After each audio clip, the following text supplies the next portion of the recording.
Hi, everyone. Thanks so much for joining us here on the Daily Racing Form YouTube. I am Gino Buccola alongside my good friend Scott Shapiro, producer Bobby helping us out for a graded stakes race preview on Saturday. It's a big day over at Churchill Downs. It's Claiming Crown Day, but before they get into the Claiming Crown races and a lot of those big ones for the horses who are claimers, we're going to get a graded stakes race. It's going to be the Chilukki. That's going to go as race number 3. And Scott, in this race, we get to see some really nice filly and mares who have been sprinting, and they're going to try to go a little bit longer to see if they can get that one-turn mile here. I thought this was sort of like a big 3 when I looked at this group. I figured Ragtime from the outside is going to take a lot of money. She hasn't done much wrong in her career.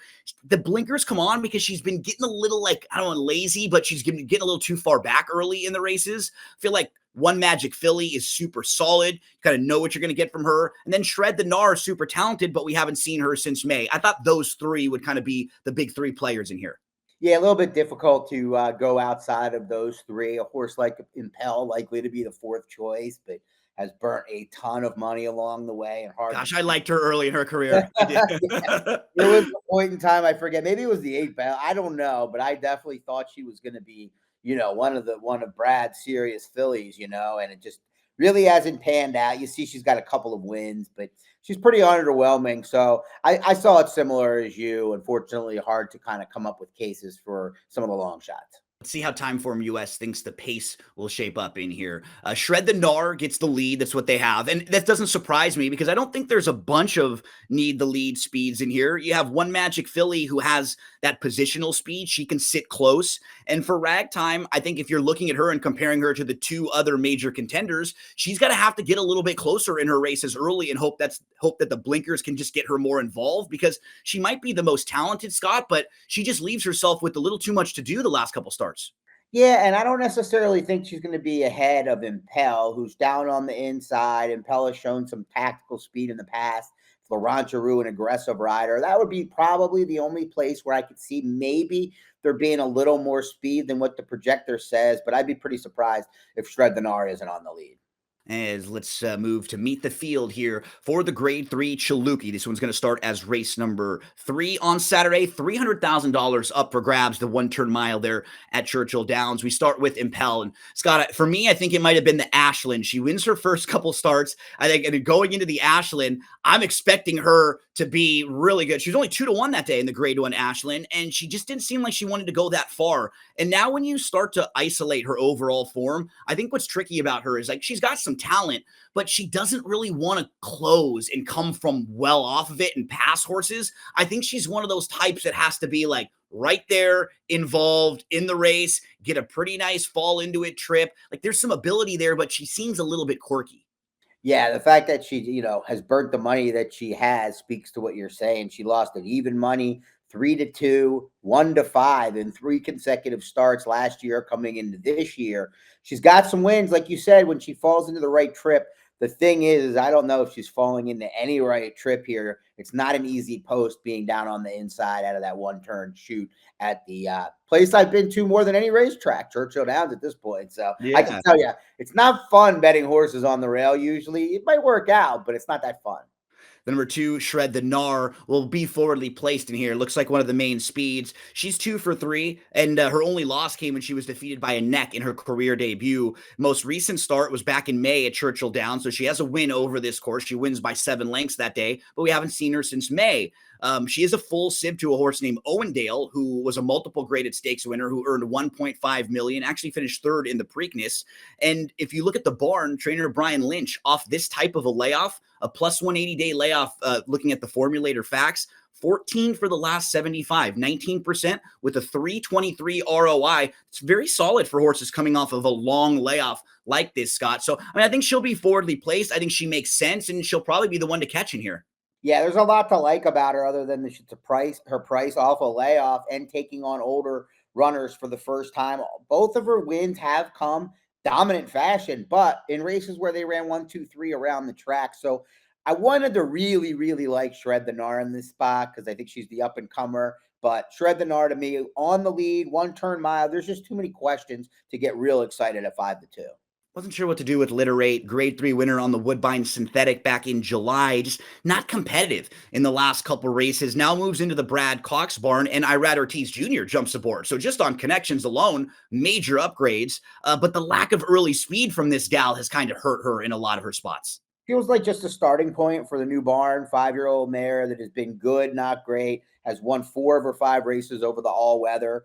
She's been training at Ellis, which isn't necessarily, the most positive sign for Cox runners. Generally, the horses that he's most high on almost always are going to be with him in Louisville or in Keeneland.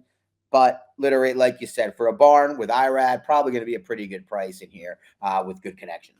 You see Regaled pop up in a couple running lines here. Regaled actually was a horse who came back and ran 3rd in the Breeders' Cup Distaff after winning the Delaware Handicap. So that form was not bad, and Runaway Diva was well beaten by Regaled. Does draw Jose Ortiz, who's been dominant in Kentucky and in Louisiana over the last couple years since moving from New York. But just one for the last 9 for this grade 3 place runner. What do we do with Runaway Diva? Yeah, 1-turn mile, I'm not sure if that's necessarily your game, and I definitely know that she's got a little bit of a class test here. I know she's coming at a graded stakes race. She was well beaten by Regal that day. The Jose is a positive for this low-profile barn coming into town. Other than that, a little bit difficult for me to get to, especially on top. I had a harder time getting to Zadorsky, who was well behind One Magic Philly last time out. Zadorsky isn't all that fast early. Maybe getting back to a mile a little bit longer will help this horse not have to come from so far out of it. But I just didn't think that there was a reason to include Zadorsky to get the job done over One Magic Philly, having to improve 7 lengths off of last time. And in this particular race, Scott, I think One Magic Philly has the edge again because it doesn't look like there's that much early speed. Should be able to sit off, shred the gnar, and move early. So I'm comparing those two who are right next to each other. I just much preferred One Magic Philly of the two of them. I did too. I guess I'm going to just try to make a couple of positive cases because there's obviously some negatives there, the lack of speed, etc. Both of her recent wins did come over off tracks, but they were both over a more distance, kind of like this, a longer one-turn race. So maybe that's a positive. Plus, you look at where she's been at her best, and part of that has been at Churchill. So I didn't pick in the top 4, but maybe you could make a case underneath. I agree with those sentiments. I think this horse will run better at the distance. Just concerned about the way the race shapes up overall for her to get the job done. We move to One Magic Philly. I think the two of the major players towards the outside. This girl was good last year, Scott. She ends up breaking her maiden. She wins the first level allowance. She wins the grade 3 Chillingworth in a race where Sweet Azteca just didn't really fire. But she goes into the Breeders' Cup Filly and Mare Sprint in really nice form. She's only 10-1 in that race. And then she kind of tails off a little bit. But it's funny, if you start to isolate those races individually and go one by one, you look at some of the horses who she lost to. Well, she's in the Breeders' Cup Filly and Mare Sprint, so that's probably just a little too tough of a group overall. Then she comes back. She's losing to Copian and Splendora. She's losing to Sweet Azteca and Copian. She's losing to Splendora. We're talking about grade 1 winners in Splendora who won the Breeders' Cup Filly and Mare Sprint. So I think I became a little more forgiving because those races have come back really strong, looking at how nice those horses are. And then she bounced back, Scott, in her first start for the Brendan Walsh barn with a really nice effort. She just sat a good second. She was always traveling well. She moved to the lead early on, and that seemed like a bounce back performance for her.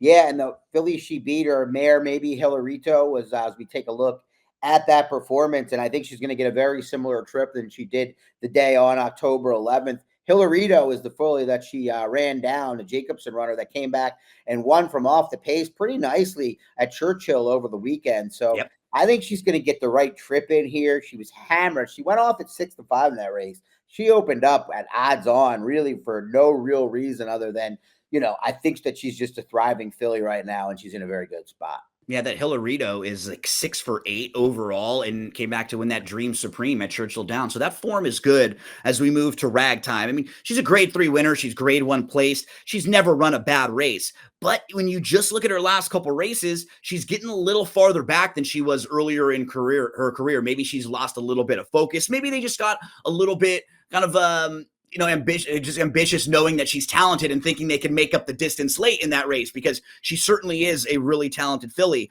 Slow start, got rolling late. I do think the blinks on could help her because she had the blinks on in her first three starts, Scott, and she was a little bit closer in those races, not on the lead, but just not dead last, right? Just can sit more mid-pack.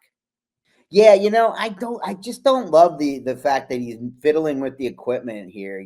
I mean, I get where you're coming from, and there you see her at Keeneland and the Raven Run having to come in from way out of it, which is obviously a major concern here. If the pace is not on it, she's going to either be too close or be too close to be her style of race, or too far out. Maybe Mott knows a lot more. Maybe putting the blinkers on is the answer. But I think as the favorite in here, she's shown enough vulnerability with her lack of early speed and little bit of quirkiness maybe to take a chance against her, because I think this is the best field she's faced probably.